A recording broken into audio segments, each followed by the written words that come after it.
بسم اللہ الرحمن الرحیم اللہم صلی علی محمد وعلی آل محمد وبارک وسلم عن عائشة رضی اللہ عنہا ان رسول اللہ صلی اللہ علیہ وسلم کان یصلی 11 رکعتا کانت تلک صلاته تعني باللیل رواہ البخاری۔ حضرت عائشہ رضی اللہ تعالیٰ عنہ بیان کرتے ہیں کہ نبی صلی اللہ علیہ وسلم کی رات کی نماز 11 رکعتاً 11 رکعت ہوتے تھے۔ کانت تلک صلاۃ تعني باللیل، یعنی یہ رات کی نماز تھی، نماز تہجد۔ فیسجد السجدۃ من ذلک قدر ما یقرأ احدکم 50 آیہ، آپ صلی اللہ علیہ وسلم اتنا طویل سجدہ کرتے تھے کہ تم میں سے ایک شخص جو ہے 50 آیات قرآن کی تلاوت کر لے، اتنا طویل سجدہ۔ تو آپ کا قیام کتنا لمبا ہوگا؟ حدیث میں ہے کہ بعض کا سورہ بقرہ پوری جو ہے وہ پڑھ لیتے تھے۔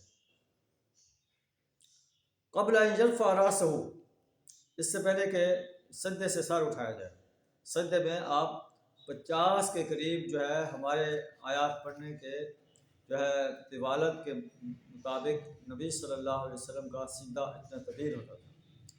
وَيَرْكَعُ رَكَعَتَيْنِ قَبْلَ صَلَاةِ الْفَجْرِ، اور صبح کی نماز سے پہلے آپ 2 رکعت پڑھتے تھے۔ اس کے بعد يَضْطَجِعُ عَلَى شِقِّهِ الْأَيْمَنِ حَتَّى يَأْتِيَهَا الْمُؤَذِّنُ لِلصَّلَاةِ، اور اس کے بعد آپ اپنے دائیں کروٹ پر لیٹ جاتے جہاں تک کہ آپ کو مؤذن آ کر بلاتا کہ جو ہے آئیں نماز جو ہے نماز کے لیے جماعت کریں صبح کی۔